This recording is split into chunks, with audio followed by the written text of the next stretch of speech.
Second wave में हमारी निगरानी समितियों ने बहुत अच्छा काम किया। डोर टू डोर सर्वे,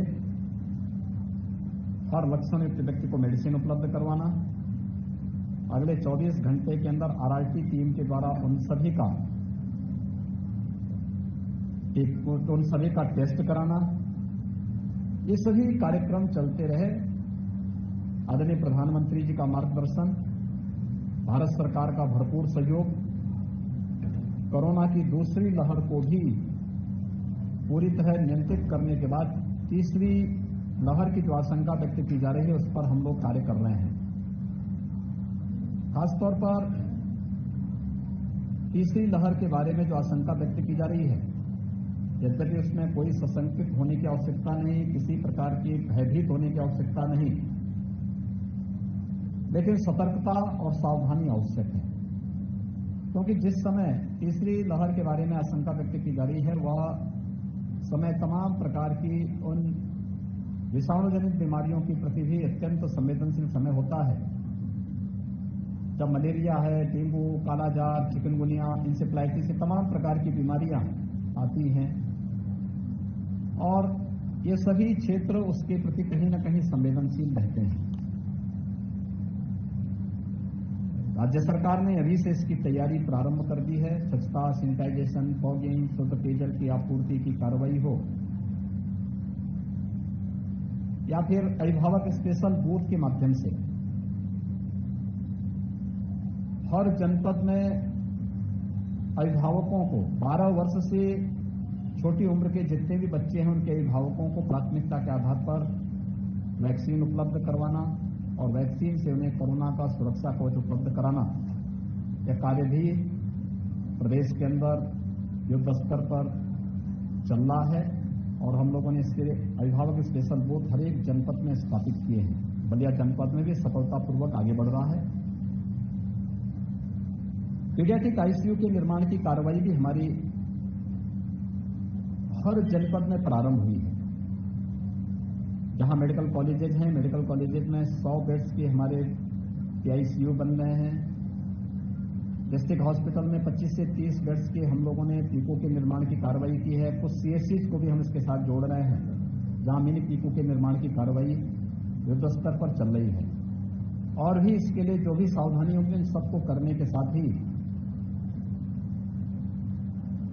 बच्चों की संभावित खतरों को देखते हुए, वो वायरल फीवर हो, मलेरिया, डेंगू, कालाजार, चिकनगुनिया या फिर कोरोना ही क्यों न हो, एक व्यवस्था बनाई जा रही है कि अभी से हम जैसे सेकेंड वेव में निगरानी समितियों के माध्यम से और आरआरटी के माध्यम से हम लोगों ने वैक्सीन किट वितरित किए थे, ऐसे ही इसमें भी हम लोगों ने एक प्रयास प्रारंभ किया है कि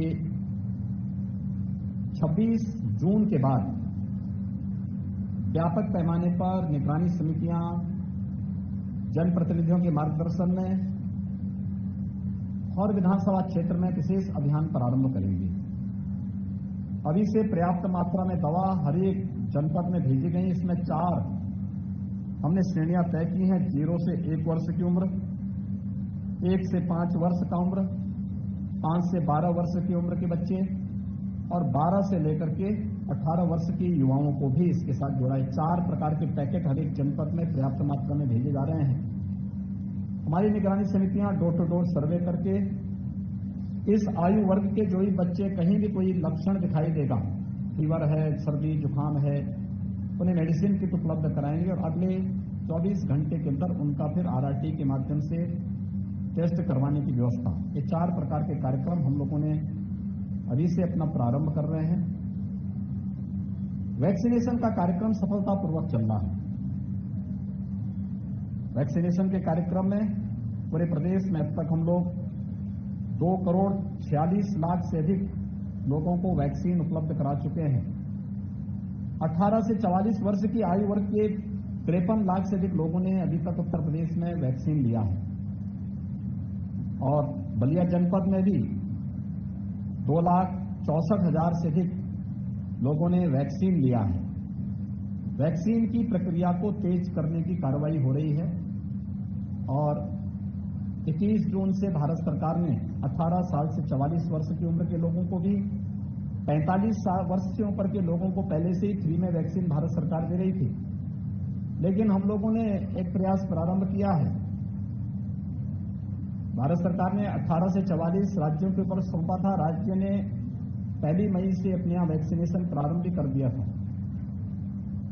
लेकिन अब वैक्सीन की पर्याप्त मात्रा में उपलब्धता और ये फ्री में वैक्सीन भारत सरकार देगी, इसलिए वैक्सीनेशन की गति को और तेज बनाने की कार्रवाई। अभी हम 4 लाख वैक्सीन प्रतिदिन दे रहे हैं।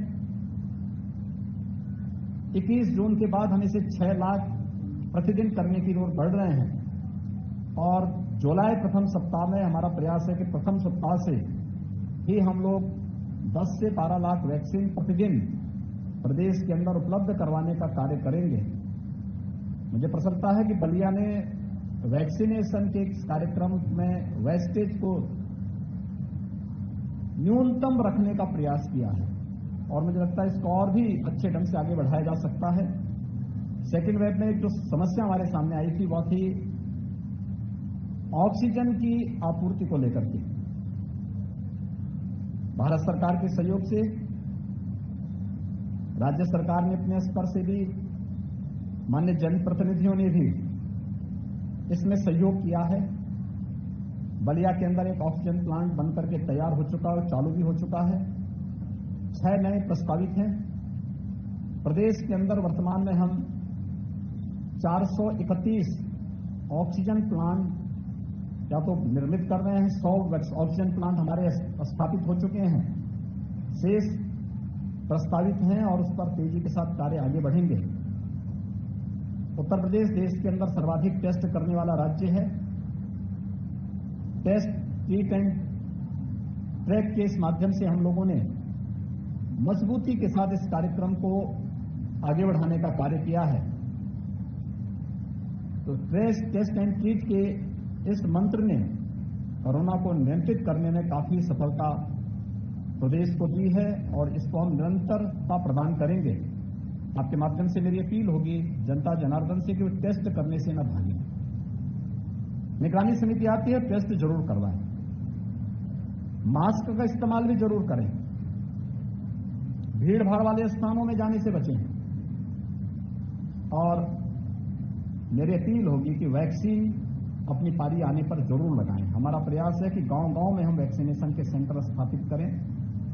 गांव के पंचायत भवन में, गांव के विद्यालय में, अगर पंचायत भवन में ही कॉमन सर्विस सेंटर चल रहा है तो ये बहुत अच्छी बात है, लेकिन हम गांव-गांव तक पहुंचने का कार्य अगले महीने से प्रारंभ करने जा रहे हैं।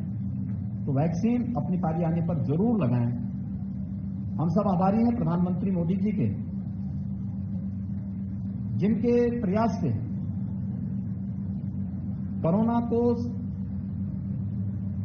देश के यानी दुनिया के अंदर पॉजिटिविटी रेट में अगर आप देखेंगे भारत का रिजल्ट बेहतर है और मृत्यु दर को भी देखेंगे तो दुनिया के तमाम विकसित देशों की तुलना में भारत ने काफी हद तक इसको नियंत्रित करने में सफलता प्राप्त की है। लेकिन इस दौरान जनता के लिए, गरीबों के लिए, आम नागरिकों के लिए भी जो योजनाएं घोषित की हैं, प्रधानमंत्री गरीब कल्याण पैकेज के अंतर्गत अन्न योजना वितरित करने की व्यवस्था, मई से लेकर के दीपावली तक प्रत्येक जरूरतमंद व्यक्ति को खाद्यान्न की व्यवस्था, पर्याप्त मात्रा में खाद्यान्न व्यवस्था ये प्रारंभ हो चुका है।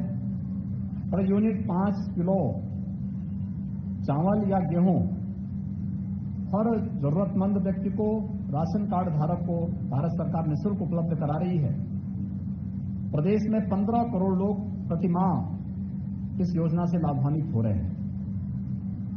राज्य सरकार भी अपने स्तर पर 3 महीनों के लिए जून, जुलाई और अगस्त में इस कार्यक्रम को, निःशुल्क खाद्यान्न के कार्यक्रम को अपने स्तर पर दे रही है। यानी 3 महीने मई, जून, जुलाई और अगस्त में प्रत्येक व्यक्ति को 2-2 बार निःशुल्क खाद्यान्न की सुविधा का लाभ प्राप्त होगा। हर जरूरतमंद इस संकट के समय में सरकार के सहारा की अपेक्षा रखता था। राज्य सरकार ने व्यवस्था की है।